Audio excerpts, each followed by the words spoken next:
রাব্বুল আলামিন কোরআনে কারীমের মধ্যে বলেছেন, আল্লাযী খালাকাল মাউতা ওয়াল হায়াতা লিয়াবলুয়াকুম আইয়ুকুম আহসানু আমালা।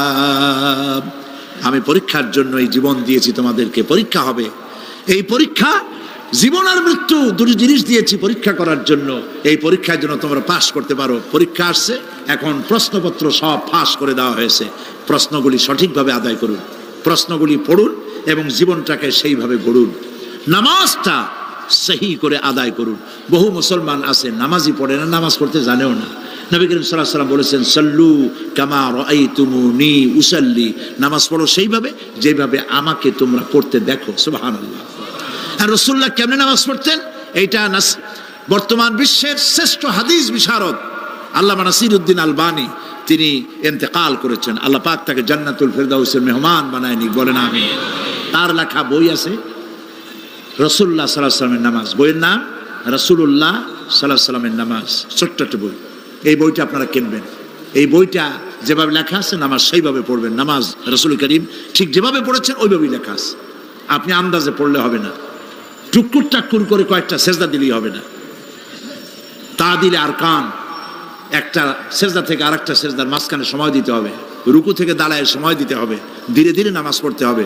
অথচ আমরা নামাজ পড়ি সব থেকে ব্যস্ততার সাথে, দ্রুত, রকেট সার্ভিস।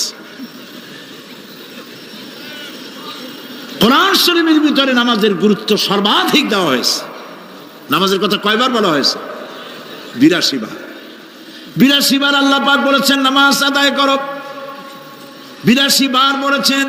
আর নবীজি বলেছেন, লা দীনা লিমান লা সালাতা লাহু, যার কাছে নামাজ নাই তার কাছে দিন বলে কোনো জিনিস নাই। মান তারাকা সালাতান মুতাআম্মিদান ফাকাদ কাফারা, ইচ্ছে করে যে ব্যক্তি নামাজ ছেড়ে দিল কাফের হয়ে গেল, বলেন নাউজুবিল্লাহ। কিয়ামতের দিন, বুখারী শরীফের হাদিস, আল্লাহ পাকের নবী বলেছেন কিয়ামতের দিন সর্বপ্রথম আল্লাহ জিজ্ঞেস করবেন, বান্দা নামাজ পড়ছো কিনা। প্রথম প্রশ্ন কি বলেন? প্রথম প্রশ্ন কি? যার নামাজ কবুল তার সমস্ত নেক আমল মঞ্জুর, যার নামাজ কবুল হবে না কোনোটাই মঞ্জুর হবে না। কথা বুঝতে পেরেছেন? নামাজ সঠিকভাবে আদায় করতে হবে। নবী করিম সাল্লাল্লাহু আলাইহি সাল্লাম ইন্তেকালের ৫ দিন আগে থেকে জ্বরাক্রান্ত হলেন, রোগাক্রান্ত হলেন, জ্বরে আর মাথার যন্ত্রণায় অস্থির হয়ে যেতে লাগলেন। বেহুশ হন, আবার হুশ হন। যেদিন তিনি ইন্তেকাল করবেন তার আগের দিনেও তিনি জোহরের নামাজ পড়ার জন্য সাহাবীদের কাঁধের উপরে ভর দিয়ে নামাজ পড়তে গেছেন। পা উঁচু করে নিতে পারেন নাই, পা টেনে টেনে নিয়েছেন। তিনি সেখানে খুতবা দিলেন, বললেন, ও আমার উম্মতেরা, এই পৃথিবীতে আল্লাহ রাব্বুল আলামিন তার এক বান্দাকে পৃথিবীর সব জাগতিক সম্পদ দিতে চেয়েছিলেন, কিন্তু সেই বান্দা সব জাগতিক সম্পদকে উপেক্ষা করে আল্লাহর সঙ্গে দিদার করা বেশি পছন্দ করেছেন। কেউ কিছুই বুঝলো না। হযরত আবু বকর রাদিয়াল্লাহু তাআলা আনহু খুব কাঁদতে লাগলেন। তিনি বুঝতে পেরেছেন যে এই পৃথিবীতে সমস্ত সম্পদ দিতে চেয়েছিলেন আল্লাহ যাকে, তার নাম বিশ্বনবী। তিনি সবগুলি উপেক্ষা করে আল্লাহর সঙ্গে দিদার করা বেশি পছন্দ করেছেন। আমরা অতি তাড়াতাড়ি নবীজি থেকে নবীর এতিম হয়ে যাব। পরের দিন ইশার নামাজের রক্ত হলো, আজান হয়ে গেল, মসজিদে মুসল্লিরা ভরে গেছে, সাহাবায়ে কেরাম সব এসে গেছেন। হুজুরের জন্য বহুক্ষণ অপেক্ষা করার পর হযরতে আবু বকর রাদিয়াল্লাহু তাআলা আনহু তিনি ইমামতির জায়গায় দাঁড়ায় গেছেন। নবীজি বেহুশ অবস্থায় ছিলেন ঘরের মধ্যে। হুশ আসার পর তিনি হযরত আয়েশাকে বললেন, আয়েশা, মসজিদে নববীতে এখন কি হতেছে? তিনি বললেন, নামাজ হচ্ছে।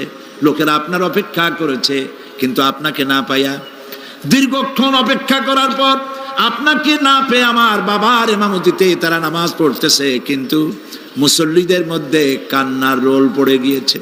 তাদের ধারণা হয়েছে নবীজির জায়নামাজে যখন হযরত আবু বকর দাঁড়ায় গেছে, নবীজির পিছনে নামাজ পড়া আর আমাদের কিসমতে হবে না।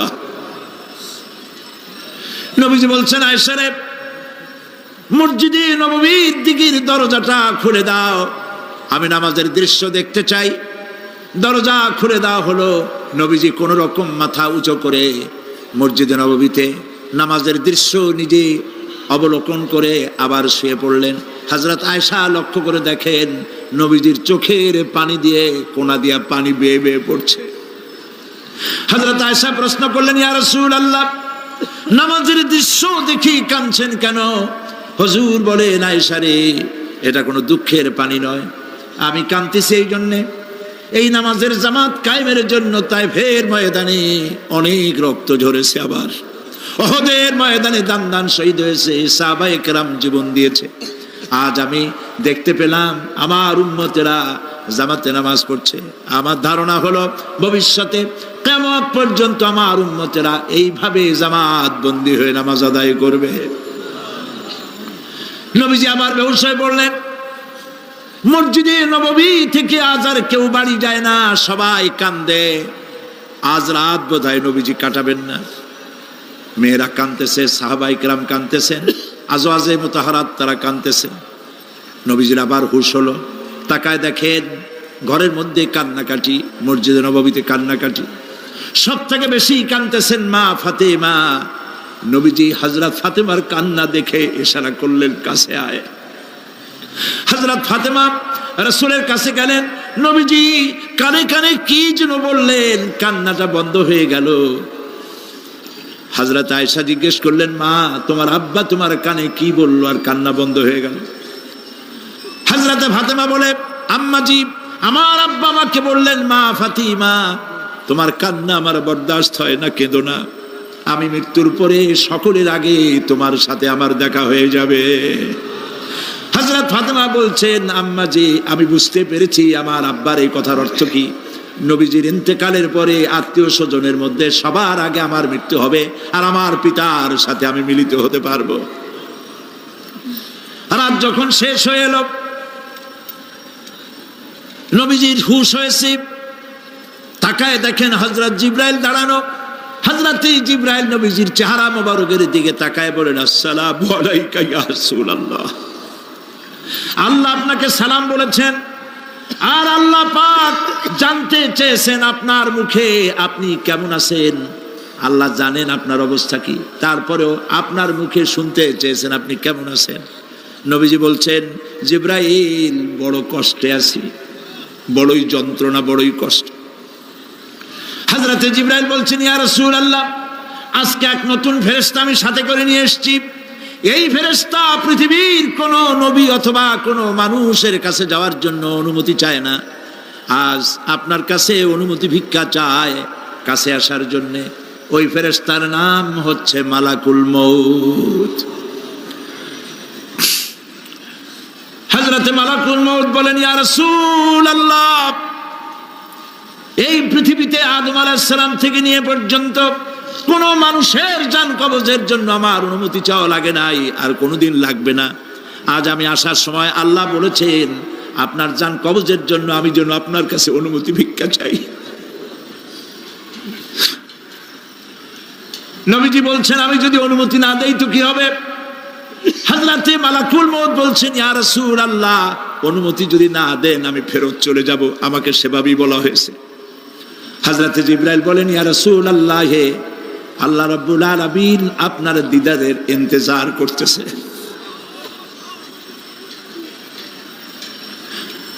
নবীজি বলছেন, মালাকুল মউত, তুমি জান কবজের কাজ শুরু করো।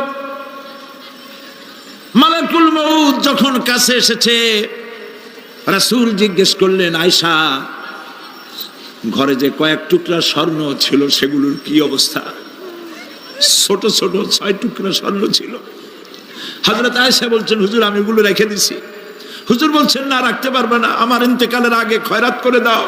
মুহাম্মদ সাল্লাল্লাহু আলাইহি ওয়াসাল্লাম আল্লাহর কাছে অবস্থায় উঠবে না যে তার ঘরের ভিতরে সোনা ছিল, দিয়ে দাও, খয়রাত করে দিয়ে দাও। হযরতে মালাকুল মউত রাসূলের জান কবজ শুরু করে দিলেন। রাসূলুল্লাহ জীবনের শেষ কথা বললেন, আসসালাত আসসালাত ওয়া মা মালাকাত আইমানুকুম। আমার উম্মতেরা বিদায় লগ্নে বলে গেলাম, নামাজ নামাজ নামাজ ছেড়ে দিও না।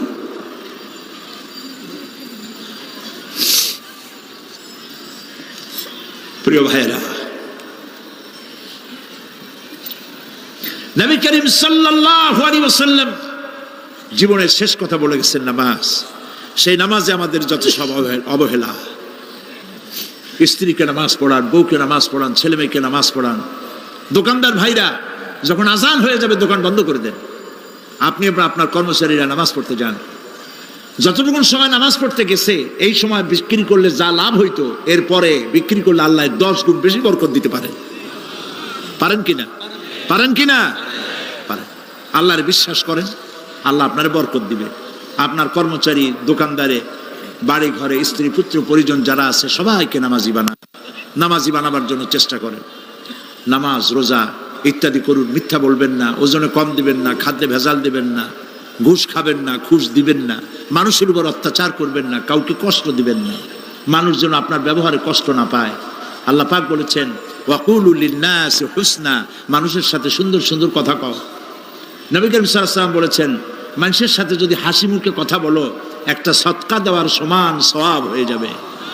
মানুষকে ভালোবাসো, গরিবদের ভালোবাসো, তাদের অর্থ করি দাও, পয়সা করি দাও, তোমার যা আছে দিতে থাকো। কুয়ার পানি যত উঠাবেন তত কুয়ার পানি ভালো থাকবে, আর পানি উঠাবেন না কুয়ার পানি পচে যাবে। এই জন্য আল্লাহর রাস্তায় পয়সা যত ইনকাম হচ্ছে খরচ করতে থাকেন, আল্লাহ পাক দিতে থাকবেন। আল্লাহ পাক বলেছেন যে সদকার মালকে আল্লাহ বৃদ্ধি করে দেন, আর দান সদকা যারা করে না, যাকাত দেয় না, তাদের মালকে আল্লাহ ধ্বংস করে দেন, হালাক করে দেন। এগুলোর দাম নাই, অশান্তি বাড়বে, বউ কথা শুনবে না, সন্তানাদি কথা শুনবে না, মামলা মোকদ্দমা, অশান্তি আর অশান্তি। আর আল্লাহর পথে থাকুন, আল্লাহ শান্তি বাড়ায় দেবেন। আমরা বলি আমিন। প্রিয় ভাই সব, আমি কিছু আলোচনা আজকে আল্লাহ পাক যা করাইছেন এগুলি যেন আল্লাহ আমারে আমল করার তৌফিক দেন। আমি মাঝে মধ্যে ভয় পাই, একদিন তো এই খবর নিশ্চয়ই হবে যে সাইদি বিদায় হয়ে গেছে। সেদিন খালি হাতে যেন আল্লাহর কাছে না যাই, আমি যেন আসামি না হই যে আমি যা বলছি মানুষকে 40 বছর একটানা যা বললাম আমি নিজে আমল করতে পারি নাই। এরকম ভিক্ষুক যেন আমি না হই, আমি যা মানুষকে বলেছি আমি যেন তা আমল করতে পারি। আমি আপনাদের কাছে দোয়া চাই। আমরা কেউ বাঁচবো না, এই যে দেখা হলো আবার দেখা নাও হইতে পারে। সেই জন্য আমরা আমাদের জীবনকে যেন তৈরি করি। আপনারা কোরআন শরীফ পড়ুন, দিন শিখুন, ঈমান শিখুন, ভালো থাকুন, ভালো হয়ে চলুন। আল্লাহ রাব্বুল আলামিন পরীক্ষার জন্য আমাদেরকে এই ময়দানে ছেড়ে দিয়েছেন। প্রশ্ন কি হবে আল্লাহ সব বলে দিয়েছেন। প্রশ্ন কি হবে? তোমার যৌবন, এ ব্যাপারে প্রশ্ন করা হবে। কোন পথে ইনকাম করেছো প্রশ্ন করা হবে। কোন পথে খরচ করেছো প্রশ্ন করা হবে। দ্বীনের ইলম যতটুকু হাসিল করেছিলে তার কতটুকু নিজে পালন করেছো, আর দ্বীনের দাওয়াত কতটুকু মানুষের কাছে পৌঁছায়ছো। প্রত্যেকটি ব্যাপারে কিয়ামতে আল্লাহর কাছে জবাব দিতে হবে। এই জন্য কবি বলছেন আমল সে जिंदगी बनती है ये जन्नत भी व जहन्नम भी ये खाकी अपनी फितरत है ना नारी ना नूरी। মানুষের জীবন আমল দিয়ে গঠন হয়, আমল দিয়ে জীবন গড়ে, নইলে এই মাটির তৈরি দেহ জান্নাত আর জাহান্নামের কিছু দিয়ে তৈরি হয় নাই। আপনি ইচ্ছে করলে দেহটাকে জাহান্নামের জন্য উপযোগী করতে পারেন, ইচ্ছে করলে এই দেহটাকে জান্নাতের জন্য উপযোগী করতে পারেন। এটি আপনার ইখতিয়ারে আল্লাহ দিয়েছেন। আপনাকে বাধ্য করা হয় নাই যে সেজদা না দিলে ফেরেশতা এসে ঘাড়ের উপরে পিটাবে, সুদ ঘুষ জেনা করলে পরে ঠ্যাং পিটায় ভেঙে দেওয়া হবে না। আপনি বাধ্য নন। আপনি সম্মানিত জীব, আল্লাহ সম্মানিত প্রাণী আল্লাহ পাকের। সেই জন্য মানুষকে বাধ্য করা হয় নাই। অটোনমাস বডি, অটোনমি দেওয়া হয়েছে, আপনাকে স্বাধিকার দেওয়া হয়েছে। চন্দ্র সূর্যের ব্যাপারে স্বাধিকার দেওয়া হয় নাই। রাত এখন 7:35, সূর্যের বাপেরও ক্ষমতা নাই বাংলাদেশে এখন উকি মারে, ঠিক কিনা? সে এখন আমেরিকায় রোদ দিচ্ছে, তাপ দিচ্ছে আমেরিকায়। ওকে নির্ধারণ করা হয়েছে যেভাবে সেইভাবেই করতে হবে। পানি বলেন, পাহাড় বলেন, পাখি বলেন, চন্দ্র বলেন, গ্রহ বলেন, নক্ষত্র বলেন, সব জিনিস বাই হুক অ্যান্ড ক্রুক আল্লাহর হুকুম মানতে বাধ্য। কোরআনে কারীমে আল্লাহ পাক বলেছেন আফা গায়রা দীনিল্লাহি ইয়াবগুন ওয়া লাহু আসলামা মান ফিস সামাওয়াতি ওয়াল আরদি তাওআন ওয়া কারহা। আল্লাহর দেওয়া জীবন ব্যবস্থা ছেড়ে দিয়ে তোমরা কি অন্য কোনো মতবাদ তালাশ করো? ওয়ালাহু আসলামা মান ফিস সামাওয়াতি ওয়াল আরদ, অথচ আকাশে যা আছে জমিনে যা আছে সব আনুগত্যের মস্তক আমার সামনে অবনত করে দিয়েছে। সুবহানাল্লাহ। মানুষকে আল্লাহ পাক ইখতিয়ার দিয়েছেন, ইচ্ছে করলে মাহফিলও আসতে পারেন, ইচ্ছে করলে সিনেমাও ঢুকতে পারবেন, অসুবিধা নেই। অসুবিধার জন্য কিয়ামত, ওখানে হিসাব হবে। এখানে আপনি সূর্য চন্দ্র ফেরেশতারও কোনো মাজাল নাই, কোনো ইখতিয়ার নাই আল্লাহর হুকুমের বাইরে কিছু করে। আল্লাহ যা করতে বলেছেন তাই করতে হবে, এর বাইরে এক চুলও নড়তে পারবে না। কিন্তু মানুষেরা করতে পারবে। মানুষ ইচ্ছে করলে নামাজ রোজা ছাড়তে পারে, ইচ্ছে করলে আল্লাহরে অমান্য করতে পারে। এইটা তার বিচারের জায়গা না, এটা হলো পরীক্ষার জায়গা। এটা কিসের জায়গা? পরীক্ষার জায়গা। এখানে আপনি কামাই করলে ওখানে কিছু পাবেন, এখানে কামাই না করলে কিছু পাবেন না। আরো সোজা করে বলি, কোন কৃষক, যে কৃষক আষাঢ় মাসে শ্রাবণ মাসে জমিন চাষ করে না, পৌষ মাসে তার গোলায় ধান আসবে? কথা বোঝেন নাকি বোঝেন না? পৌষ মাসে গোলায় ধান আসবে? কোনো পাগলও বলবে না যে তুমি তো চাষই করো নাই, তুমি জমিনে, তোমার জমিনের ফসল তোমার ঘরে আসবে কেন? কাজী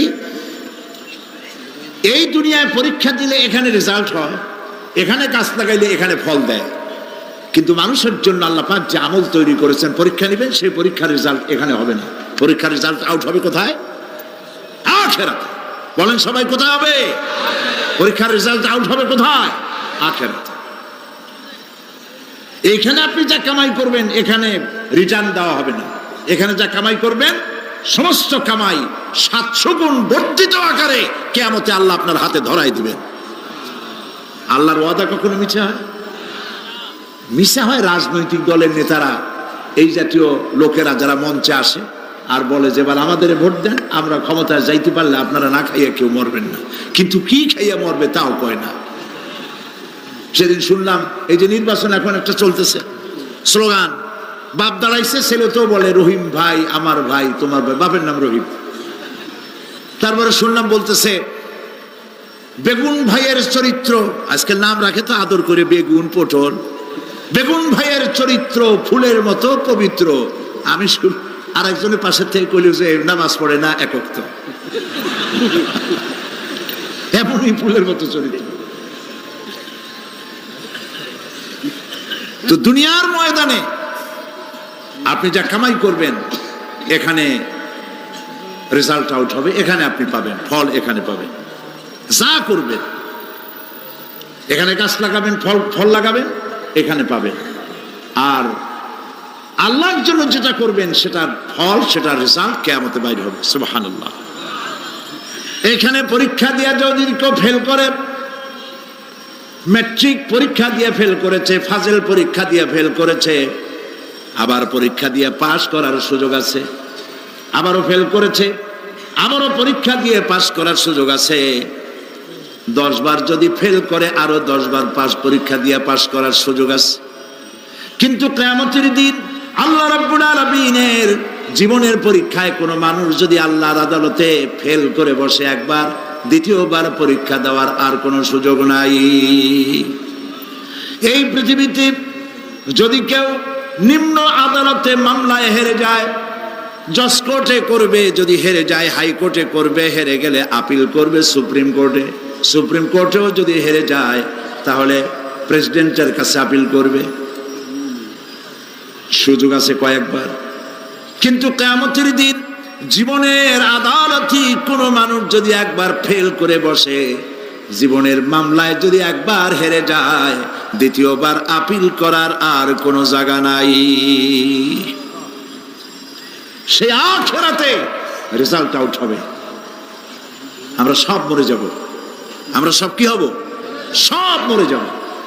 আল্লাহ পাক আমাদেরকে উঠাবেন আবার। মানুষকে কবরে রাখার সময় আমরা কি বলি? মিনহা খালাকনাকুম, জানেন না? পড়েন, মিনহা খালাকনাকুম ওয়া ফিহা নুঈদুকুম ওয়া মিনহা নুখরিজুকুম তারাতান উখরা। এই মাটি দিয়ে তোমাকে তৈরি করা হয়েছিল, এই মাটির মধ্যে রেখে গেলাম, এর থেকে আবার তোমাকে উত্থিত করা হবে। কে বলতেছেন এ কথা? আল্লাহ পাক বলছেন, আল্লাহ তাআলা বলছেন। কি নিষ্ঠুর এই পৃথিবী! ভেবে দেখেছেন কি একবারও কি ভেবে দেখেছেন এই পৃথিবী কত নিষ্ঠুর? এই সন্তান সন্ততি সব একটি মোহ, একটি মায়া, একটি মহব্বত, একটি প্রতারণা। যে বইয়ের জন্য হারাম ইনকাম করেছেন, যে সন্তানদের জন্য হারাম ইনকাম করেছেন, জান দিলেন, রক্ত দিলেন, জীবন দিলেন, সারা রাত কষ্ট করেছেন, দৌড়দৌড়ি করেছেন, যখন মরে গেলেন, যে বাচ্চাটা আপনি কোলে না নিলে কলিজা ঠান্ডা হয় না, সেই বাচ্চা বলবে, মাকে বলবে, মা বাপের লাশ যে রুমে আছে আমার সেখানে নিও না, আমার ভয় করে। ঠিক কিনা? স্ত্রীও আরো দু একজন লোক না হলে লাশের ঘরে থাকতে পারবে না, তারও ভয় করবে। থাকলে বড় জোর মা থাকতে পারে, বাপ থাকতে পারে। যাকে বিবাহ করার পর অনেক সন্তান আছে, মা বাপকে চোখে দেখতে পারে না, বড় কথা মতো মায়ের সাথে কথা বলা বন্ধ করে দেয়। হয়তো কুমিল্লা এরকম নাও থাকতে পারে। বউ তো নালিশ করছে, মায়ের সাথে কথা কয় না, আবার বলে এই বুড়িটা মরে না কেন? নাউজুবিল্লাহ, নাউজুবিল্লাহ। বুড়িটারে মরার কথা বলতেছো তুমি?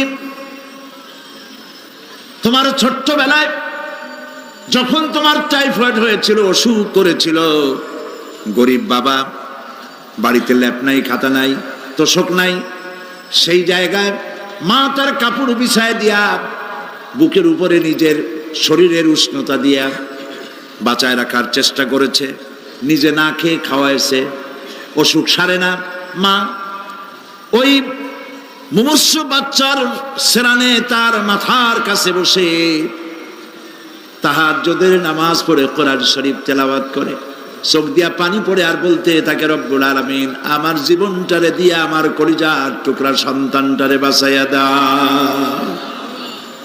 যেই মা নিজের জীবন দিয়া সন্তান বাঁচাইতে চাইলো, সেই সন্তান আজকে বউ পাইয়া মাকে ভুলে যায়, মায়ের সাথে খারাপ ব্যবহার করে। আল্লাহ রাব্বুল আলামিন বলেছেন, মা বাবার সঙ্গে খারাপ ব্যবহার করো না, ভালোবাসায় কথা বলো। ওয়াকুল লাহুমা কাওলান কারীমা, সম্মান সূচক কথা বলো। মা বাবার জন্য দোয়া করো আমার কাছে। কে বলতেছেন? আল্লাহ তাআলা বলছেন, দোয়া করো আমার কাছে এই ভাষায়, রব্বিরহামহুমা কামা রাব্বায়ানি সাগীরা। পড়েন সবাই, রব্বিরহামহুমা কামা রাব্বায়ানি সাগীরা। আয় আমার রব, আমার মা বাপ যেমনে ছোটবেলায় আমাকে অত্যন্ত যত্ন করে লালন পালন করেছে, আল্লাহ তাআলা তুমি দয়া করে আমার মা বাপকে তোমার রহমতের করে লালন পালন করো। সুবহানাল্লাহ। প্রত্যেক নামাজের পর সকলে এই দোয়া পড়বেন, মনে থাকবে? মনে থাকবে? প্রিয় ভাই সব, সেই কিয়ামতের মাঠে আমাদেরকে উঠতে হবে, আল্লাহর দরবারে উঠতে হবে। সেই সময় আমাদেরকে কেউ উপকার করবে না। ইয়াউমা লা ইয়ানফাউ মালুন ওয়ালা বানুন, সম্পদ আর সন্তান সন্ততি কোনো কাজে লাগবে না। মা তার সন্তানকে চিনবে না, সন্তান তার মাকে চিনবে না, বাপ তার সন্তানকে চিনবে না, কেউ কাউকে পরিচয় দিবে না। কি মারাত্মক অবস্থা! মানুষ চরম অসহায় হয়ে যাবে। চতুর্দিকে ফেরেশতার আনাগোনা, সূর্য মাত্র 1 হাত উপরে, প্রচন্ড তাপ নিয়ে সূর্য অবস্থান নেবে, মাথার চান্দি ফেটে গিয়ে গুনাহগারের মাথার মগজ গলে গলে পড়তে থাকবে। পিপাসার যন্ত্রণায় জিহ্বাটা ঝুলে কুকুরের মতো করে নাভিস্থল পর্যন্ত ঝুলে পড়বে। কেউ উপকার করবে না, কেউ জিগাবেও না। অনেক লোক আছে পীরের কাছে মুরিদ হয় আর মনে করে পীর সাহেব তারে কিয়ামতে সুপারিশ করবে। অসম্ভব। আয়াতুল কুরসির মধ্যে আমরা পড়ি, মান যাল্লাযী ইয়াশফাউ ইনদাহু ইল্লা বিইজনিহি। কে আছে এমন? কার হিম্মত আছে আল্লাহ পাকের বিনা অনুমতিতে কথা বলে, সুবহানাল্লাহ বলে। কোথার পীর কোথার খাজা বাবা হারায় যাবে। ইব্রাহিম আলাইহিস সালামের মতো পয়গম্বর কি মনে করে আল্লাহর খলিল। ইব্রাহিম আলাইহিস সালাম আল্লাহর কি? আল্লাহর খলিল। আল্লাহর খলিল কিয়ামতের দিন বলবেন আল্লাহ পাক, আয় আল্লাহ তাআলা, আমার বাপের কাছে আমার একটা ওয়াদা ছিল, আমি সুপারিশ করব তার জন্য, তুমি দয়া করে আমার বাপকে জাহান্নাম থেকে ক্ষমা করো, আমি তার জন্য সুপারিশ করতেছি। আল্লাহ তাআলা বলবেন, ইব্রাহিম তোমার সুপারিশ মঞ্জুর হলো না। কথা বুঝতেছেন না? বুঝতেছেন না? ইব্রাহিম আলাইহিস সালাম যদি বাপের জন্য সুপারিশ করতে না পারে, ইব্রাহিম আলাইহিস সালাম তিনি যদি তার বাপের জন্য সুপারিশ করিয়া যদি ব্যর্থ হন, আপনার পিসাব কোন কামে লাগবে চিন্তা করেন। নবী করিম সাল্লাল্লাহু আলাইহি ওয়াসাল্লামকে প্রশ্ন করা হয়েছে, হে রাসূল আপনার আব্বা আম্মার অবস্থা কি হবে? কথা কি শোনেন নাকি? আপনার আব্বা আম্মার অবস্থা কি হবে? নবী করিম সাল্লাল্লাহু আলাইহি ওয়াসাল্লাম বলেছেন, আমি আমার আব্বা আম্মার কোন উপকারে আসব না। ইন্না লিল্লাহি ওয়া ইন্না ইলাইহি রাজিউন। তাহলে কোন সাহসে মনে করতেছেন কোন পীর কোন একটা বিদেশ থেকে দেশের থেকে একটা নাজিল হলো আর ওইটার পিছনে পিছনে দৌড়াবেন, সে আপনারা নাজাত দেবে, তার পায়ে চুমা খাবেন? এই পায়ে হাত দিয়ে কদম বুঝি করা বাদ দেন। টাকা ইনকাম করার জন্য মানুষকে ভুল পথে পরিচালিত করছে অনেক পীর, আছে না? এমন খালি মানুষে টাকা দেয়, জামায় অনেক পকেট, খালি টাকা নেওয়ার সমানে ঢুকাইতে থাকে চতুর্দিক দিয়ে, বাইরে বোঝার উপায় নাই। কিন্তু অনেক পীর আছে এমন, ঢাকা শহরে বড় বড় মার্কেটের মালিক, আমি জানি বড় বড় মার্কেটের মালিক, বিরাট ব্যবসায়ী, জামা পরিষ্কার করে না 2 মাসেও, মানুষকে দেখাবার জন্য গামছাটা নাকের কাছে ধরে ফত ফত করে আওয়াজ করে, মনে হয় যেন কাঁদতেছে। আর্টিফিশিয়াল তাসান্নু, হাবিজাবি জিকির শিখায়, লা ইলাহা কতক্ষণ, ইল্লাল্লাহ কতক্ষণ, আল্লাহ আল্লাহ কতক্ষণ, কোথায় পাইছো? ইল্লাল্লাহ ইল্লাল্লাহ কিসের জিকির? ইল্লাল্লাহ মানে কি? আল্লাহ ছাড়া, আল্লাহ ছাড়া, আল্লাহ ছাড়া, আল্লাহ ছাড়া কি? কাজী রাসূলুল্লাহ যা করেন এগুলি বেদাত। এই সব পীরের পাশে যাবেন না, মনে থাকবে।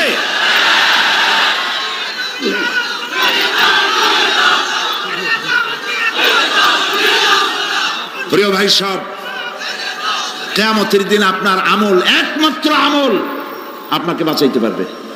এই কোরআন শরীফে আল্লাহ পাক বলেছেন, ইয়া আইয়ুহাল্লাযীনা আমানু আবতাগু ইলাইহিল ওয়াসিলা, হে বিশ্বাসীরা ওসিলা ধরো। ধুরন্ধর এক শ্রেণীর লোকেরা এর অর্থ করেছে পীর ধরো। দুনিয়ার কোন তাফসীর, যত মুফাসসির পৃথিবীতে জন্মগ্রহণ করেছেন, কোন মুফাসসির এটা বলেন নাই আবতাগু ইলাইহিল ওসিলার মানে হলো পীর ধরো। বরং সমস্ত তাফসীর মুহাক্কিকিন বলেছেন আবতাগু ইলাইহিল ওসিলা আয় আমলে সালেহ, নেক আমলের ওসিলা ধরো। সুবহানাল্লাহ, নেক আমলের ওসিলা ধরো। প্রিয় ভাই সব, ধান্দাবাজি ছাড়তে হবে।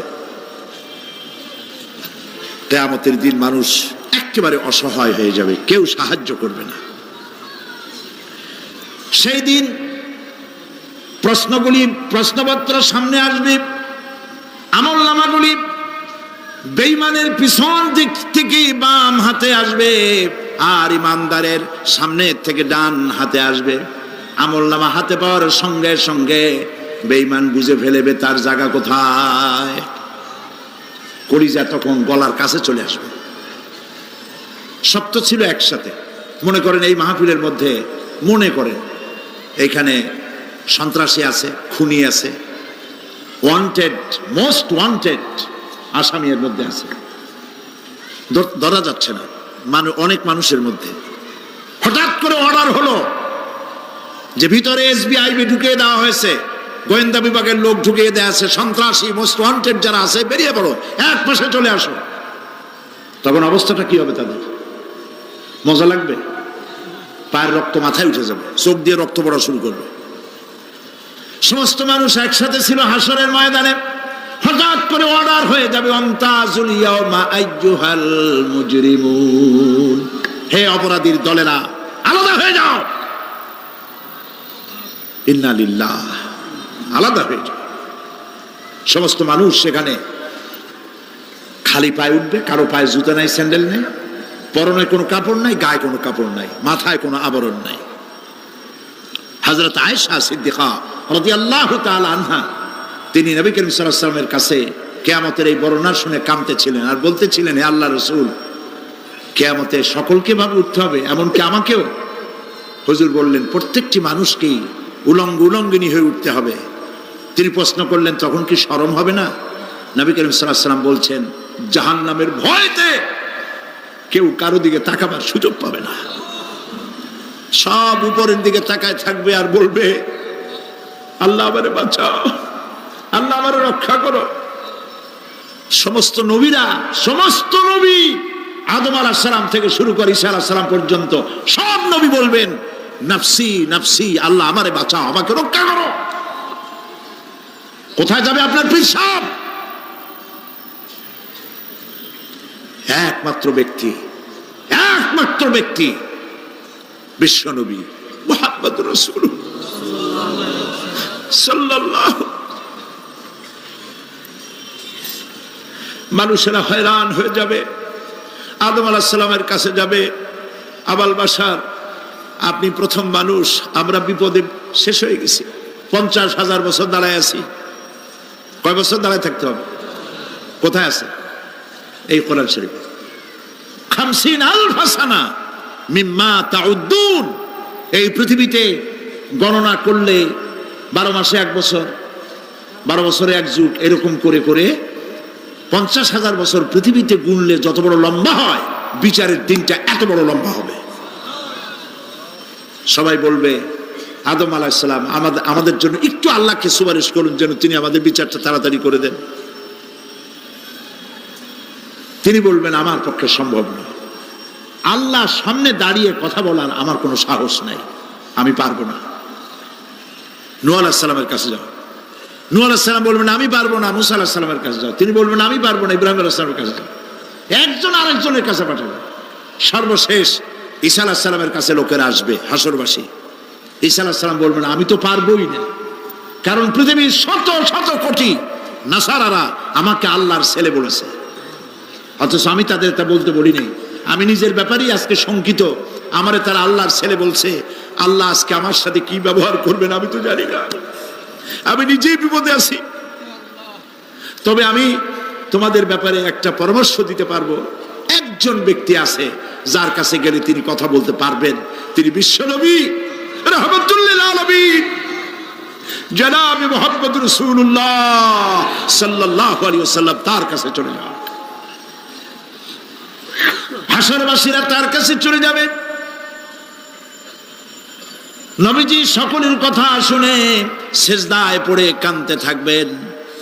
তিনি বলবেন, হাসরবাসীদের কাজ সুস্থ করবেন, এই কাজ আমার কাজ, আমি বলবো আল্লাহ পাককে। তিনি সিজদায় পড়ে কাঁদবেন। রব্বুল আলামিন প্রশ্ন করবেন, হে আমার রাসূল, আপনার তো আজকে কান্দার দিন না, আপনি কাঁদেন কেন? আমি আপনাকে মাকামে মাহমুদ দিয়েছি, কাউসারের মালিক বানাই দিয়েছি। আপনি জান্নাতে প্রবেশ করার আগে কেউ বেহেশতে যাইতে পারবে না, এই সম্মান দিয়েছি, কাঁদেন কেন? নবীজি বলেন, রব্বুল আলামিন যা তুমি আমার জন্য বরাদ্দ রেখেছো সব আমি পেয়েছি বা পাবো, আমি কান্দি আমার উম্মতের কি হবে? আল্লাহ রাব্বুল আলামিন তাকে পারমিশন দিবেন, আপনার নেককার জান্নাতি উম্মতগুলি আপনি বেছে নিন। নবী করিম সাল্লাল্লাহু আলাইহি ওয়াসাল্লাম পারমিশন পাবেন। আল্লাহর পারমিশন ব্যতি রেখে আল্লাহর দরবারে কথা উচ্চারণ করার ক্ষমতা কারো হবে না। সুবহানাল্লাহ। এই কথা ভাববার কোনো কারণ নাই। অমুক পীর সাহেবের অনেক মুরিদ আছে, সব মুরিদ টুরিদ নিয়ে নারে তকবীর জিন্দাবাদ, পীর সাহেব জিন্দাবাদ, এই সমস্ত বাদ বোধ কামে লাগবে না। ওয়া কুল্লুহুম ইয়াতিহি ইয়াউমাল কিয়ামাতি ফারদা। কিয়ামতের দিন প্রত্যেককে একজন একজন করে আসতে হবে আল্লাহর দরবারে। আল্লাহ বলেছেন একজন একজন একজন, মিছিল করার উপায় নেই। আল্লাহ রাব্বুল আলামিনের দরবারে হাজির হয়ে যাবে। সেই কঠিন হাসরের ময়দানে বাঁচার জন্য নবীজি দোয়া শিখায় দিয়েছেন, দোয়া করো, আল্লাহুম্মা হাসিবনি হিসাবান ইয়াসীরা। পড়েন আমার সাথে, আল্লাহুম্মা হাসিবনি হিসাবান ইয়াসীরা, আল্লাহুম্মা হাসিবনি হিসাবান ইয়াসীরা। আয় আল্লাহ, তুমি আমার সহজ হিসাব নাও। নবী করিম সাল্লাল্লাহু আলাইহি ওয়াসাল্লাম নিজেই দোয়া করেছেন। চিন্তা করেন, আল্লাহ পাক নিজে, আল্লাহ তাআলা তিনি নিজে প্রশ্ন করবেন এবং পাপগুলি দেখাই দেবেন, এই সব পাপ করছো। মানুষ, আল্লাহর বান্দা ভয় চোটে কলজা গলা দিয়ে বেরিয়ে যেতে থাকবে, বেরিয়ে যেতে চাইবে, তার বাষ্পরুদ্ধ হয়ে আসবে, বলতে থাকবে, আল্লাহ আমি করে ফেলেছি, আমি মাপ চাই, তোমার কাছে ক্ষমা ভিক্ষা চাই। আল্লাহ রাব্বুল আলামিন বান্দার কাকুতি বিনতির দিকে লক্ষ্য করে বলবেন, বান্দারে আমি তোকে ক্ষমা করে দিলাম। এটাই হলো হিসাবে ইয়াসির, সহজ হিসাব। এই সহজ হিসাব কার কিসমতে আছে, কার কিসমতে নাই, তা আমরা কেউ জানি না। এই দুনিয়াটাকে আল্লাহ পাক বানাইছিলেন পরীক্ষা নেওয়ার জন্য। কি জন্যে? পরীক্ষা নেওয়ার জন্য। পরীক্ষায় যার যে বয়স এখন আছে, এখানে আমার যা বয়স, আপনার যা বয়স, এই বয়সে যা যা করছি এখন হিসাব করেন। ছোটবেলায় কই মাছের কাঁটা গলার মধ্যে ঢুকছিল, তখন ক্লাস 2তে পড়ি। এরকমের একটা ঘটনা মনে আছে কিনা? মনে নেই? অন্যের বাড়ির আম পাড়তে গিয়া বাড়িওয়ালার সামনে পড়ছিলেন, 2টা থাপ্পড় দিছিল। এসব কথা মনে আছে না? আছে কিনা? এই ছোট্ট ছোট্ট কথাগুলি, কোন পুকুর পাড়ে আছার খাইছিলাম, কেডা মারছিল, সেই ছোট্টবেলা থেকে এই পর্যন্ত এই ছোট্ট কথাগুলি যদি মনে থাকে, তাহলে বড় বড় পাপ কি কি করছেন তা মনে নাই। তাহলে নিজের হিসাব নিজে করো। কিয়ামতে আল্লাহ পাক আমলনামা হাতে দিবেন, বলবেন পড়ো, ইকরা কিতাবাক, পড়ো তোমার আমলনামা। তুমি তোমার হিসাবের জন্য আজকে তুমি নিজেই যথেষ্ট। পড়ে দেখো কি করছো। ইন্না লিল্লাহি ওয়া ইন্না ইলাইহি রাজিউন। হযরত ওমর ফারুক রাদিয়াল্লাহু তাআলা আনহু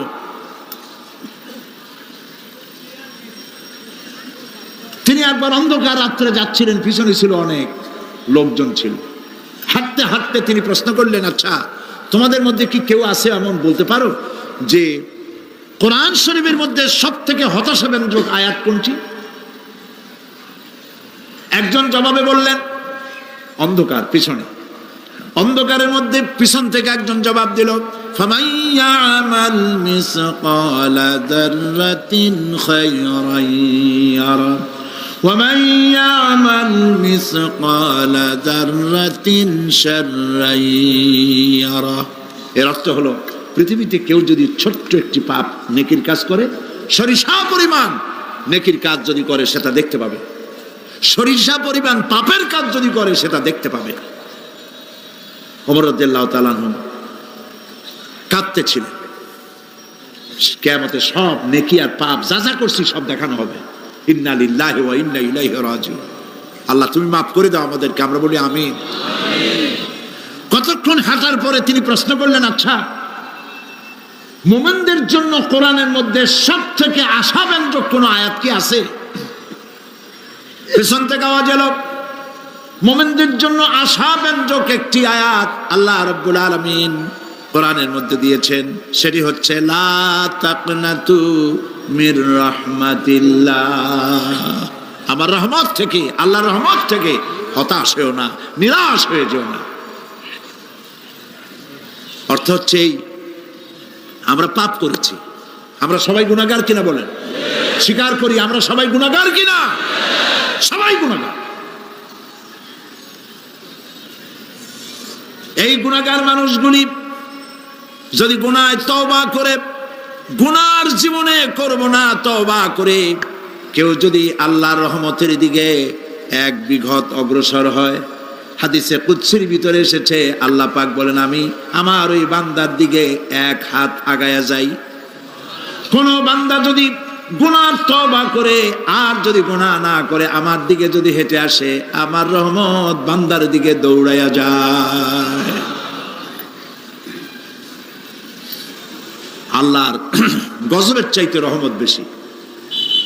বান্দা, তোমার গুনাহ যদি আকাশ সমান হয়, আল্লাহর, তোমার গুনাহ যদি পাহাড় সমান হয়, আল্লাহর রহমত আকাশ সমান। তোমার গুনাহ যদি আকাশ সমান হয়, আল্লাহর রহমত তার আরশে আজিম ছায়া গেছে। সুবহানাল্লাহ। মাপ চাও, ক্ষমা চাও, তওবা করো, জীবনে গুনাহ আর করব না। যে ব্যক্তি তওবা করবে, গুনাহ থেকে বাঁচবে, আল্লাহ তাদেরকে রক্ষা করবে। প্রিয় ভাইয়েরা, এই দুনিয়ার জিন্দেগিতে পৃথিবীর মহব্বতে আমরা পাগল হয়ে গেছি। সবাই শুধু টাকা টাকা, টাকা ছাড়া দুনিয়াটা ফাঁকা। দুনিয়া কা মজা লে লো, দুনিয়া তোমারি হ্যায়। খাও দাও ফুর্তি করো, দুনিয়াটা মস্ত বড়। এগুলি শয়তানদের কথা। কাদের কথা? শয়তানদের কথা। আল্লাহ বলেছেন কুলু ওয়া তামাত্তাউ, খা, জব্বার খাও, খা, খার ফুর্তি কর। মাতাউন কালিল সুম্মা মাওয়াহুম জাহান্নাম ওয়া বিসাল মাসির। সামান্য কয়েকদিনের জন্য দালান কোঠা বানাইয়া ফুর্তি কর, এরপরে জায়গা হবে জাহান্নামে। জায়গা হবে কোথায়? জাহান্নামে। প্রিয় ভাইয়েরা, এই দুনিয়াটার দৃষ্টান্ত একটা পরের স্ত্রীর মতো সুন্দরী যুবতী, রূপবতী, স্বাস্থ্যবতী পরের একটা স্ত্রী। এইটারে দেখে আফসোস করে কোনো লাভ আছে? জবাব দেন। যারা কথা বোঝেন তারা জবাব দেন। অন্যের সুন্দরী তরুণী, তন্নী, রূপবতী যুবতী, রূপের ছটায় চতুর্দিকে আলোকিত, এরকম একটা পরের বউ দেখে আফসোস করে কোনো লাভ আছে? ওর তো বিয়ে হয়ে গেছে, তুমি আফসোস করে লাভ কি? গলা দড়ি দিয়ে মরলেও লাভ নাই। এই পৃথিবী একটা সুন্দরী পর স্ত্রীর মতো। একে যত মহব্বত করবেন, আল্লাহর রহমত থেকে তত দূরে চলে যাবেন। আর এই দুনিয়ার উপরে যত লাথি মারবেন, আল্লাহর দিকে তত আগায় যাবেন। খালি টাকা চাই, টাকা টাকা। বাড়ি একটা আছে আরো 6টা চাই, দোকান 5টা আছে আরো 7টা চাই, গাড়ি একটা আছে আর 50টা চাই। এই চাই আর চাই, খাই আর পাই, এই করতে করতে মানুষের জীবন শেষ হয়ে যায়। আহারে, একেবারে খালি হাতে চলে গেল। ইন্ডাস্ট্রি পড়ে থাকলো, বাড়ি পড়ে থাকলো, গাড়ি পড়ে থাকলো, 3খান কাপড় নিয়ে আর চলে গেল গর্তের মধ্যে। আহারে, ছেলে মেয়ে বউ চোখের একটু পানি ফেলাইলো ওই দিন, আর কিচ্ছু না, কবরের মধ্যে রেখে দিল। এখন কবরের ভিতরে ফেরেশতা চলে এসেছে। বেঈমান হয়ে যদি মারা যেয়ে থাকি, ঈমান নিয়ে মরে নাই, বেঈমান হয়ে মারা গেছে, কলেমা মনে আসে নাই। জিজ্ঞেস করা হবে মান রাব্বুকা মা দীনুকা মান নাবিয়ুকা, কে তোমার রব, কি তোমার দিন, কে তোমার নবী? বেঈমান বলবে হায় হাতা লা আদরি, জানি না। নাউযুবিল্লাহ, বলে নাউযুবিল্লাহ, জানি না। এখানে আপনি মুখস্থ করে গেলেই যে ওখানে জবাব দিতে পারবেন এমনটি হবে না। আমল করতে হবে, আমল তৈরি করতে হবে। আমল মানে কিন্তু এইটা না যে আপনি বসে বসে তসবিহ পড়বেন। এটা লোকের আমল করে, যে লোকটা খুব আমলদার, খুব আমল করে। আমলের ইংরেজি হচ্ছে ওয়ার্ক, বাংলা হলো কাজ। তো কেউ বসে বসে কোনো কাজ নাই, তসবিহ টিপতেছে, এটা কিন্তু আমল হইল। আপনার সমস্ত কাজগুলি হতে হবে আল্লাহরে খুশি করার জন্য। দোকানদারি করবেন আল্লাহরে খুশি করার জন্য করেন। আচ্ছা, ওখানে পরে আসতেছে। কবরের ভিতরে জবাব দিবে আমি কিছু জানি না। কিছুই যখন জানলো না, শাস্তি শুরু হয়ে যাবে। সিজ্জিনে তার রূহ রাখা হবে, এ মাটির দেহ মাটির সঙ্গে মিশে যাবে। কবরের মধ্যে কোনো প্রচন্ড শাস্তি বা জাহান্নামের আগুন ইত্যাদি দিয়েছি, প্রচন্ড কোনো শাস্তি হবে না। শাস্তি হবে কবর আযাব, আযাবুল কবর হক, আযাবে কবর হবে, তবে জাহান্নামের শাস্তি মতো হবে না। আসামি কনভিক্টেড না হওয়া পর্যন্ত, বিচার না হওয়া পর্যন্ত যেমন ফালায় রাখে জেলখানার কোনো রুমে বা হাজতখানায়, ওই রকম সিজ্জিন নামক একটা জায়গা আছে, ওইখানে রেখে দেবে। শাস্তি হবে কিসের উপরে? রুহের পরে। অনেকে মনে করে যে কবর হলো ওই শুধু মাটির মধ্যে ওইটা, কিন্তু এইটার নাম শুধু কবর না। মানুষের জীবনের 4টে স্তর। কয়টা স্তর? একটা হলো আলমে আরওয়াহ, আরেকটি হচ্ছে আলমে আজসাম অথবা আলমে আসবাব, আরেকটি হচ্ছে আলমে বারজাখ, আরেকটি হচ্ছে আলমে আখিরাত। কয়টা হলো? 4টা। আলমে আরওয়াহ রুহের জগৎ, যেখান থেকে আমরা আসছি। আর আলমে আজসাম বা আলমে আসবাব হলো বস্তু জগৎ, যেখানে আমরা আছি। এরপরে মৃত্যু থেকে শুরু করে কিয়ামতের দিন পর্যন্ত যে সময়টা, এই সময়টার নাম হলো আলমে বারজাখ। বারজাখ শব্দের অর্থ হলো জবনিকা, পর্দা, স্ক্রিন, একটা পর্দার আড়ালে নিয়ে যাওয়া হবে। এরপর হবে আলমে আখিরাত, যেখানে জবাবদিহির জন্য সকলকে উঠতে হবে। শাস্তি হবে রুহের উপরে। এখন আপনি বলবেন যে রুহের শাস্তি হয় কেমনে? রুহ তো দেখা যায় না। রুহ কি দেখা যায়? রুহ সম্পর্কে প্রশ্ন করা হয়েছে, ওয়ায়াসআলুনাকা আনির রূহ কুলির রূহু মিন আমরি রাব্বি। নবী, আপনাকে প্রশ্ন করা হয় রূহ কি জিনিস, আপনি বলুন রূহ হচ্ছে আল্লাহ পাকের একটি অর্ডার। তো এই অর্ডার, একটি হুকুম যার কোনো আকার নাই, এইটারে আল্লাহ শাস্তি কেমনে দেবে? এই শাস্তি আপনি এই দুনিয়ায় বুঝতে পারবেন। হঠাৎ করে আপনার গ্রেফতারি পরোয়ানা জারি হয়ে গেছে, তখন একটা টেনশন ক্রিয়েট করে। এই শাস্তিটা কোথায় হয়? বডির উপরে না রুহের উপরে? রুহের উপরে হয়। ঘুমায় আছেন, স্বপ্নে দেখতেছেন বাঘে তাড়াইতেছে, বউ কাছে শোয়া, পুলিশে তাড়াইতেছে, বাঘে তাড়াইতেছে, সাপে তাড়াইতেছে, ঘেমে ভয়, আপনি ভয়তে ঘেমে হার্টবিট এত বাড়ছে, ঘুমের থেকে জেগে বউরে ধমকাচ্ছেন যে আমারে বাঘে তাড়াইলো, তুমি একেবারে নাক ডেকে জন্মের মতো ঘুমাইতেছ। বউ তো টেরই পায় নাই, ঠিক কিনা? এই যে বাঘে তাড়াইলো, পুলিশে তাড়াইলো, সাপে তাড়াইলো, ঘুমের মধ্যে কষ্টে ঘাম বেরিয়ে গেল, এই শাস্তিটা কিছুর উপরে হইলো? রুহের উপরে। এটা আল্লাহ দেখাই দিলেন, মরার পরে এর থেকে মারাত্মক কঠিন শাস্তি রুহের উপরে হবে। তারপরে বডি বানানো হবে জাহান্নামে দেওয়ার জন্য। এগুলির ব্যাপারে আমি আলোচনা করেছিলাম চট্টগ্রামে এবছর সূরা নাবার তাফসীর করেছিলাম। সূরা নাবা, আম্মা ইয়াতাসাআলুন, 5 দিন তাফসীর করেছি। 31 জন হিন্দু, খ্রিস্টান, মুসলমান হয়ে গেছে এবার চট্টগ্রাম। নবী করিম সাল্লাল্লাহু আলাইহি ওয়াসাল্লাম বলেছেন, কেউ যদি দুনিয়ায় বেঁচে থাকা অবস্থায় কিয়ামতের দৃশ্য দেখতে চায়, সেজন্য সূরা নাবা, সূরা আত-তাকবীর, সূরা নাজিআত, সূরা আল-ইনফিতার, এই সূরাগুলি যেন পড়ে, তাহলে দুনিয়ায় জীবিত থাকা অবস্থায় কিয়ামতের দৃশ্য দেখতে পারবে। ঈমানদার ব্যক্তি, যে ব্যক্তি মরার সময় মুখে উচ্চারণ করতে পেরেছে লা ইলাহা ইল্লাল্লাহু মুহাম্মাদুর রাসূলুল্লাহ, জোরে সরে পড়েন লা ইলাহা লা ইলাহা লা ইলাহা লা ইলাহা ইল্লাল্লাহু মুহাম্মাদুর রাসূলুল্লাহ। কালেমা পড়ে মারা গেল। এরপরে কবরের ভিতরে মুনকার নাকির ফেরেশতা এসে হাজির হয়ে যাবে, প্রশ্ন করবে মান রব্বুকা। ঈমানদার ব্যক্তি বলবে রব্বি আল্লাহ। বলেন রব্বি আল্লাহ। আমার রব কে? আল্লাহ না, আল্লাহ। মোহব্বতের সাথে বলেন আল্লাহ। কেউ যদি হৃদয়ের গভীর কন্দর থেকে, কলিজার মধ্য দিয়ে, মনের মণিকোঠা থেকে একবার যদি গভীর রাত্রে জেগে একবার যদি বলে আল্লাহ, আল্লাহ পাক 70 বার সাড়া দিয়ে জিজ্ঞেস করেন, বান্দা কি চাও বলো, আমি হাজির। কি মজার নাম আল্লাহ! এর থেকে মজার নাম পৃথিবীতে নাই। এই মজা বেশি পাবেন তাহাজ্জুদের সময়। সুবহানাল্লাহ বলেন। রাত জাগতে শিখুন, তাহাজ্জুদের নামাজের অভ্যাস করুন। সমস্ত নবীদের উপরে তাহাজ্জুদ পড়া বাধ্যতামূলক ছিল।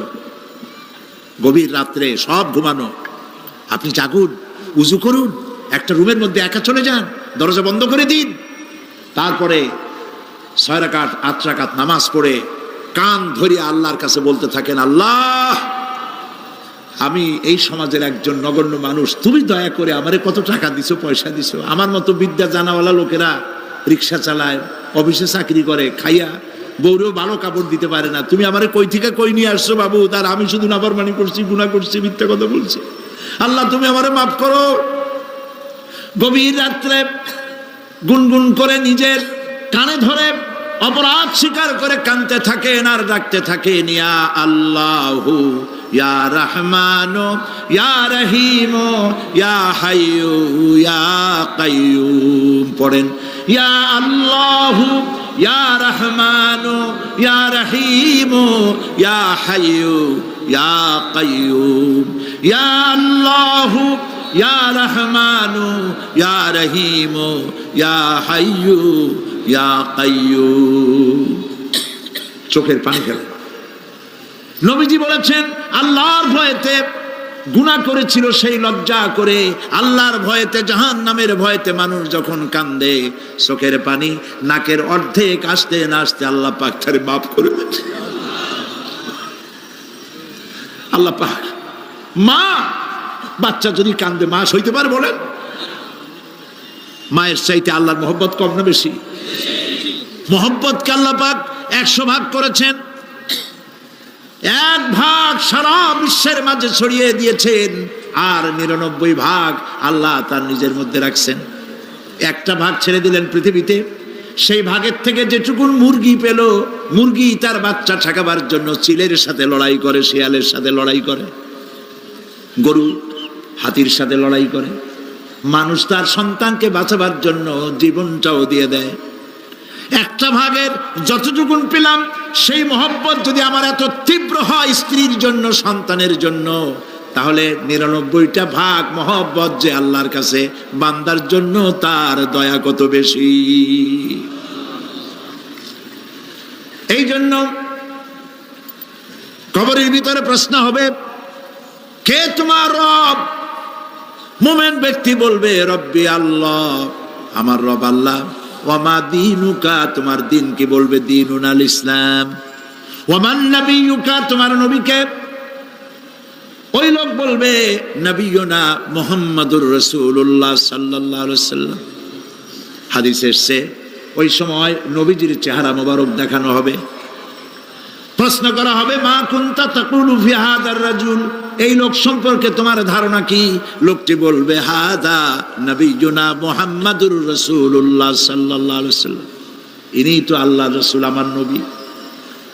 সঙ্গে সঙ্গে গায়েব থেকে আওয়াজ হবে ফাফরিশু বিল জান্নাতি ওয়ালবিসু বিল জান্নাহ, ও আমার ফেরেশতারা, আমার বান্দার জন্য জান্নাতের বিছানা কবরের মধ্যে বিছায় দাও, আর আমার বান্দাকে জান্নাতের পোশাক পরায় দাও, জান্নাতের পোশাক পরায় দাও, জান্নাতের বিছানা বিছায় দাও, আর তার কবরটাকে প্রশস্ত করো, ইলা মাদ্দা বাসারা, যদ্দূর তার চোখের দৃষ্টি যায় অদ্দূর বড় বানায় দাও কবর। ফেরেশতারা বলবেন নোম কা নাউমুল উরুস, দুলামিয়া যেমন বাসর সজ্জায় বউ নিয়ে ঘুমায়, তুমি আরামে ঘুমায় থাকো, ইলা ইয়াউমিল কিয়ামা। ভাই সাহেব, এই পৃথিবীর সব ফাঁকিবাজি, মোহ, সব মোহ, স্ত্রী পুত্র পরিজন মাল ধন কিচ্ছু না, কোনো দাম নাই। আল্লাহকে ভয় করুন, আল্লাহকে ভয় করে চলুন। ভয় তো করতে পারলাম না, এত বড় একটা রমজান মাস চলে গেল, রোজা আসছিল তাকওয়া সৃষ্টি করার জন্য, সারা জীবন রোজা রাখলাম, মুত্তাকি হইতে পারলাম না। এটা ঠিক কিনা বলুন? সারা জীবন রোজা রাখলাম, মুত্তাকি হইতে পারি নাই। এখনো মিথ্যা কথা বলি, ওজনে কম দেই, খাদ্যে ভেজাল দেই, কথা ঠিক কিনা? মিথ্যা কথা বলতেছেন। মিথ্যা কথা বলা কবিরা গুনাহ, মিথ্যা কথা বলা সমস্ত গুনার মা। কথায় কথায় মিথ্যা বলা হচ্ছে। দোকানদারি করতেছেন, কষ্ট করে মাল কিনছেন, লাভের জন্যই তো কিনছেন, মিথ্যা কন কেন? ওজনে কম দিচ্ছেন, ভেজাল দিতেছেন, ভেজাল দিয়া কম দিয়া কয় টাকা উপার্জন করবেন? আর কতগুলি খাইতে পারবেন আপনি? চাউলের মধ্যে তুষ দিলেন, কুড়া দিলেন, পাথর দিলেন। আহারে মুসলমান, কি কপাল পোড়া! ওজন দিতে গিয়া একটু খিস দিয়া ধরে যেদিকে পাথরটা, আর মালটা যেদিকে সেদিক টেটু নিচু করে দেয়। যে কেনে সে মনে করে মাশাআল্লাহ, লোকটা তো খুব ভালো, আমার তো বেশি দিছে। কিন্তু বাড়ি যেয়ে দেখবেন আপনারা 14 গ্রাম কম দিয়েছে। ও 14 গ্রাম তো না, এখন তো গ্রাম বলে, আগে তো আমরা ছটক মটক বলছি, এখন গ্রাম বলে সুবিধার জন্য। এগুলি কি আমি বানায় বলতেছি না? কথা ঠিক। লাভটা কি? কি লাভ? জমিনের আইল ঠেলতেছেন, পরের জমিন দখল করতেছেন, বোনেরে ঠকাইছেন, ভাইরে ঠকাইছেন, ভাইয়ের সম্পত্তি ফেরত দেন নাই। আহা, এই যে দুরবস্থার সৃষ্টি হলো, আমলের পরিবর্তন হলো না। মসজিদ বানাইছি সব দালান, মসজিদগুলি সব বিল্ডিং হয়ে গেছে। নবী করিম সাল্লাল্লাহু আলাইহি ওয়াসাল্লাম বলেছেন মাসাজিদুহুম আমিরাতুন ওয়াহিয়া খারাবুম মিনাল হুদা, মসজিদগুলি সব দালান হয়ে যাবে শেষ যুগে। এগুলি নবী করিম সাল্লাল্লাহু আলাইহি ওয়াসাল্লামের ভবিষ্যৎবাণী। মসজিদগুলি কি হবে? সব বিল্ডিং হয়ে যাবে। ওয়াহিয়া খারাবুম মিনাল হুদা, হেদায়েত থেকে খালি হয়ে যাবে। হেদায়েত নাই, খালি মসজিদ, building, tiles, mosaic, air condition সব আছে, হেদায়েত নেই।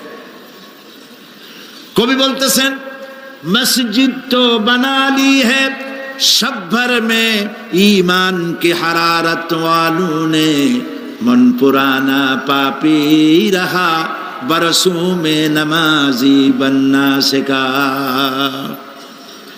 মন চাইছে তাড়াতাড়ি করে মসজিদ একটা বানাই ফেলাইছে, কিন্তু বছর বছর নামাজ পড়লো, মন সেই পুরানা পাপী রয়ে গেছে, সেই পাপ থেকে সে বাঁচতে পারে নাই। এই জন্য বিশ্ব কবি আকবাল বলেন মসজিদ মে মরসিয়া খাহে কে নমাজি ন রহি, মসজিদ মে মরসিয়া খাহে কে নমাজি ন রহি, याने वो साहिबे औसाफ हिजाजी न रही। মসজিদ আটকানতেছে, আমার সেই নামাজি কই? যেই নামাজিরা যখন নামাজ পড়তো পাখি এসে মাথার উপরে বসতো, পাখিতে বুঝতে পারতো না যেটা মানুষ না গাছ। সুবহানাল্লাহ। আর এখন ইমাম যদি নামাজ পড়তে আত্মাহিত পড়তে দেরি করে, ধীরে ধীরে পড়তেছে, পিছন থেকে সিগন্যাল মারা শুরু করে, বেয়াদব। ইমাম যদি নামাজের মধ্যে, ইমামকে কখনো গলায় কাশি দিয়ে আপনি ডিকটেট করতে পারবেন না, বেয়াদবি, নামাজ নষ্ট হয়ে যাবে। অনেকে করে কিনা বলো, ওর নিজেরটা শেষ হয়ে গেছে এই জন্য ইমাম করে না কেন, সেই জন্য কাশি দেয়। এটা ফাজলামি করার জায়গা নয়। প্রিয় ভাই সব, সুতরাং আমল যদি ভালো না হয় মসজিদ সুন্দর বানায় লাভ হবে না। আমল যদি ভালো না হয় সুন্দর জামা টুপি পরে কোনো লাভ হবে না। শরীরে হয়েছে ক্যান্সার আর মাথায় মাখতেছে লক্ষ্মী বিলাসের তেল, লাভ আছে? বলেন লাভ আছে? কোনো লাভ নাই। আমল পরিবর্তন, মিথ্যা ছাড়তে হবে, মিথ্যা ছাড়তে হবে। ওয়াদা করতে পারবেন যে মিথ্যা আর বলবো না? পারবেন? ওজনে কম দেব না, ওয়াদা করতে পারবেন? জমিনের আইল ঠেলবো না, পরের হক নষ্ট করবো না, অহংকার করবো না, পারবেন? তাহলে জান্নাতের রাস্তা ক্লিয়ার হবে, নইলে ক্লিয়ার হবে না। ওয়াদা করি, বলেন ইয়া আল্লাহ। দুই হাত উঁচু করেন, বলেন ইয়া আল্লাহ, তোমার পবিত্র নামে কসম করি, ওয়াদা করি, যতদিন পর্যন্ত মালাকুল মউত আমার মাথার কাছে না আসতেছে, ফরজ নামাজ, ফরজ রোজা ছেড়ে দেব না। ইয়া আল্লাহ, আর মিথ্যা কথা বলবো না, ওজনে কম দেব না, খাদ্যে ভেজাল দেব না, অধীনস্থ নারীদেরকে বেপরদা রাখবো না, অহংকার করব না, সুদ খাবো না, সুদ দেব না, ঘুষ খাবো না, ঘুষ দেব না, শিরক করব না, বেদাত করব না। আল্লাহ তাআলা তুমি দয়া করে আমার ওয়াদা কবুল করো, আমিন। হাত নামা, আল্লাহ পাক কবুল করুন, সবাই বলেন আমিন। যদি এই ওয়াদা পালন করতে পারি জান্নাতের রাস্তা ক্লিয়ার হয়ে যাবে। আর ওয়াদা পালন করতে পারবো না, ওয়াজের মাহফিল আইসা কোনো লাভ নেই। বছরের পর বছর ওয়াজ শুনবেন, আমলের পরিবর্তন হবে না, কোনো লাভ নাই। দোকানদারেরা ওজন টোজন ঠিক মতো দেন, মিথ্যা কথা বলা বাদ দেন, ওজন একটু কমাইয়ে দিয়া, খাদ্যে ভেজাল দিয়া কোনো লাভ নাই। এগুলি আপনি কবরে নিতে পারবেন না, শুধু পাপ আর পাপ। কথা বুঝে আসছে আপনাদের? প্রত্যেকটি মানুষকে তাওহীদবাদী হতে হবে, শিরক মুক্ত হতে হবে। শিরক হলো মাজারগুলিতে গিয়ে মনের আশা আকাঙ্ক্ষা সেখানে বলা, এটি হচ্ছে শিরক। এই কাজ আপনারা করবেন না। কুমিল্লা কি মাজার আছে? আছে? কোন মাজারে যাবেন না, কোনোদিন যাবেন না, কোনো প্রয়োজন নাই। বিপদে পড়েছেন, উজু করবেন, মসজিদে চলে যাবেন, সুবহানাল্লাহ বলেন। মসজিদে গিয়ে 2 রাকাত কাজায়ে হাজতের নামাজ পড়বেন, আল্লাহর কাছে কাঁদবেন। মাজারে যিনি শুয়ে আছেন বিশ্বাস করেন, কোরআন শরীফ আমার সামনে, বিশ্বাস করুন, যিনি কবরে শুয়ে আছেন আপনাকে 4 পয়সার উপকার করতে পারবে না। মাঝখানে আপনি শিরকের গুনাহ নিয়ে আল্লাহর দরবারে হাজির হবেন। মাজারে টাকা দিবেন না, পয়সা দিবেন না, মানত করবেন না। মাজার একটা ব্যবসা। মাজার আজকাল কি? মাজার আর রস সব ব্যবসা। আপনারা এই সব কাজে যাবেন না। আগরবাতি, মোমবাতি, চাদর দেওয়া, মশারি দেওয়া, এগুলো মুসলমানের কাজ না। হিন্দু হিন্দু খ্রিস্টান বৌদ্ধ যা করে আমরা কি তা করতে পারি? জোরে বলেন পারি? কবরে যদি একটু চিন্তা করেন ভাইরা, মাথাটা একটু খাটান, কবরে যদি চাদর দেওয়াই লাগে তাহলে রাসূল করিম সাল্লাল্লাহু আলাইহি সাল্লামের কবরের উপরে সোনার সুতা দিয়ে চাদর দেওয়া উচিত ছিল। তুলার সুতা না, সোনার সুতা। আর ওই রকমের দেওয়ার সিস্টেম হলে উম্মতেরা সোনার সুতা না, নিজের বুক নিজে ভাইয়া কলিজা বার করে রাসূলুল্লাহর কবরের উপর দিয়ে দিত। নবীর পরে সম্মান সাহাবায়ে কেরাম, সাহাবায়ে কেরামদের কবরের উপরে চাদর নাই, আগরবাতি নাই, মোমবাতি নাই, গোলাপ পানি নাই, গম্বুজ নাই। মাজার একটা হইছে, সেটারে গম্বুজ বানাইতে হবে। কেন গম্বুজ বানাবে? দরকারটা কি? তওবা করুন, জিন্দেগিতে আর কোনোদিন মাজারে কোনো সাহায্য করবেন, এক পয়সাও না। টাকা পয়সা দিবেন, টাকা পয়সা দিবেন, এতিমকে দিবেন, ভিক্ষুককে দিবেন, বিধবাকে দিবেন, পরীক্ষা দিতে পারে না, ফি দিতে পারে না, পরীক্ষা দিতে পারছে না, ওরে দেন। বাড়িতে চাল নাই, পানি পড়ে, ওরে দেন। অন্ধ মানুষকে দেন, লুলাকে দেন, এতিমখানায় দেন, মাদ্রাসায় দেন, টিউবওয়েল বানায় দেন যেখানে পানি নেই। এই সব কাজ করেন, সওয়াব হবে। সুবহানাল্লাহ। কর মাজারে, কোন মাজারে, আজকের মাহফিলে যত লোক হাজির হয়েছেন, কোন মাজারে কোন টাকা পয়সা, আগরবাতি, মোমবাতি, চাদর জিন্দেগিতে দেবেন না। কারা দেবেন না? হাত উঁচু করে দেখা। আলহামদুলিল্লাহ। হাত নামা, হাত নামা।